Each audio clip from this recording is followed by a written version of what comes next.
বাবা তিল্লু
বাংলার আমি বলবো বিরোধী ৬-৭ জন মানুষ যারা হয়তো কখনো এসএফআই এর সদস্য ছিলেন বা কখনো তারা বামমনস্ক বলে নিজেদেরকে পরিচয় দিয়েছেন, তারা মুখ্যমন্ত্রীর বক্তব্যের ঠিক আগে একটা ক্যাওস সৃষ্টি করার চেষ্টা করেন। আমি চেষ্টা করেন বলছি কারণ তারা সফল হননি, কারণ সেখানে যারা সাধারণ ছাত্রছাত্রী বা যারা মানুষ ওইখানকার যারা তার মুখ্যমন্ত্রীর বক্তব্য শুনতে এসেছিলেন তারা এদেরকে বের করে দেন ওইখান থেকে। তাই আমি বলছি চেষ্টা করেন এবং প্রথমেই তার তাল কেটে দেওয়ার চেষ্টা করেন। আজকে এই ভিন্ন ঘটনার প্রতিবাদে আজকে সারা বাংলা জুড়ে পথ নেমেছে তৃণমূল ছাত্র পরিষদ। গতকাল দেখেছেন সারা বাংলার বিভিন্ন কলেজ বিশ্ববিদ্যালয় বিভিন্ন একটা মিছিল হয়েছে, এইখানে আজকেও হলো এবং সামনে ঈদের পরের দিন থেকে বিভিন্ন জেলাব্যাপী বিভিন্ন কর্মসূচি সারা সপ্তাহ ধরে হবে, বিভিন্ন মিটিং মিছিল বিভিন্ন কর্মসূচি সারা সপ্তাহ জুড়ে তৃণমূল ছাত্র পরিষদ করবে এবং প্রত্যেক জেলারই কিছু না কিছু মিছিল বা প্রতিবাদ সভা থাকবে। তাই এই ঘটনার পরিপ্রেক্ষিতে তৃণমূল ছাত্র পরিষদ যেভাবে পথে নেমেছে, কিন্তু আমরা দুর্ভাগ্য এদেরকে কোথাও খুঁজে পাই না। এরা বিধানসভাতে শূন্য, এরা লোকসভাতে শূন্য, যাদবপুর আর প্রেসিডেন্সি সবেদন নীলমণি এটা যদি বাদ দিয়ে দিই বাংলার সমস্ত কলেজে এরা কিন্তু শূন্য। তাই শূন্যদের বিরুদ্ধে কোথায় আমরা লড়াই করব আমরা জানি না। আজকে এরা ৬-৭ জন ৮-১০ জন মিলে এদের বিপ্লব সত্তা দেখায়, কিন্তু এরা বাংলার মানুষের থেকে কয়েক যোজন দূরে।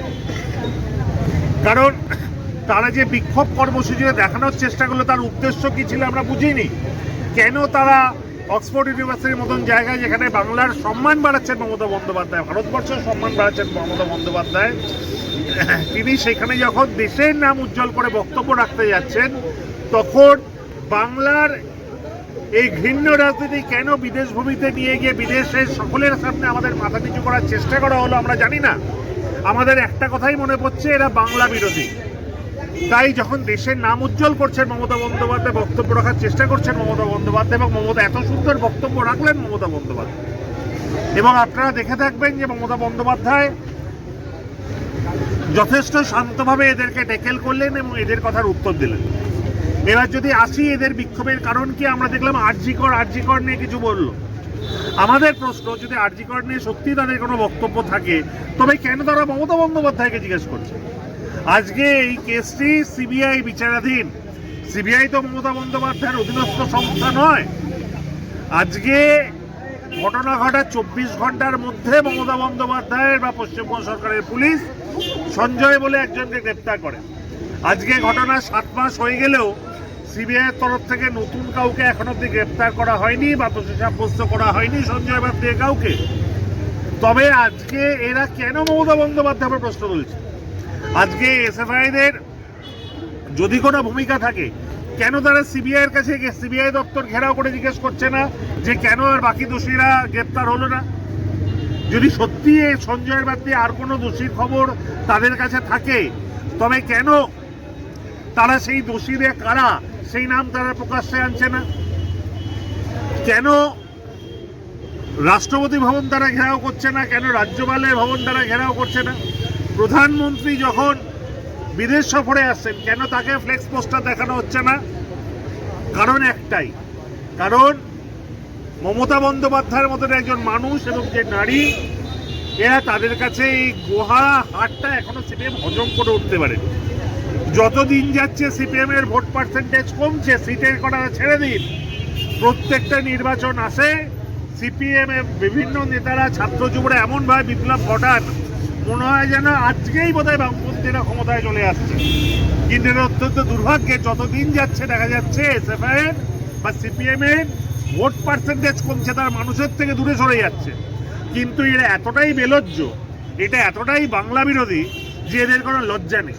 তাই বাংলাকে বিশ্ব দরবারে ছোট করার জন্য তারা মমতা বন্দ্যোপাধ্যায়কে কালিমা লিপ্ত করার চেষ্টা করলো। এরা বুঝলো না এখানে শুধু মমতা বন্দ্যোপাধ্যায় যায়নি, এইখানে গেছে বাংলার সম্মান। তাই আজকে এসএফআই এর এই ঘৃণ্য রাজনীতির বিরুদ্ধে সারা বাংলা জুড়ে তৃণমূল ছাত্র পরিষদ পথে নেমেছে। আজকে বহরমপুর জেলা ছাত্রের তরফ থেকে ইফতার ছিল, ইফতারের পরবর্তীতে যে মিছিল কর্মসূচি ছিল তারা নিয়েছে, আমি সেখানে উপস্থিত হয়েছি। এর আগে নওদাতে বিক্ষোভ কর্মসূচি ছিল, সেখানে আমি উপস্থিত হয়েছি। এবং সব দিকেই সারা বাংলা জুড়ে ছাত্র যুবরা যেভাবে গর্জে উঠছে, আমরা বিশ্বাস রাখি গণতন্ত্রের ওপর। কিন্তু এরপরও যদি তারা না শুধরন, মমতা বন্দ্যোপাধ্যায় আমাদের রবীন্দ্রসঙ্গীত শোনানোর কথা বলেছিলাম, শুনিয়েছিলাম, আমি নেত্রীকে বলবো আমাদের হাতটা একটু হালকা করার জন্য, যাতে প্রয়োজনে এদের একটু ডিজি মিউজিকের স্টেজটাও দিতে পারি এবং বোঝাতে পারি কত দামে কত চাল। একটা ভাজ করে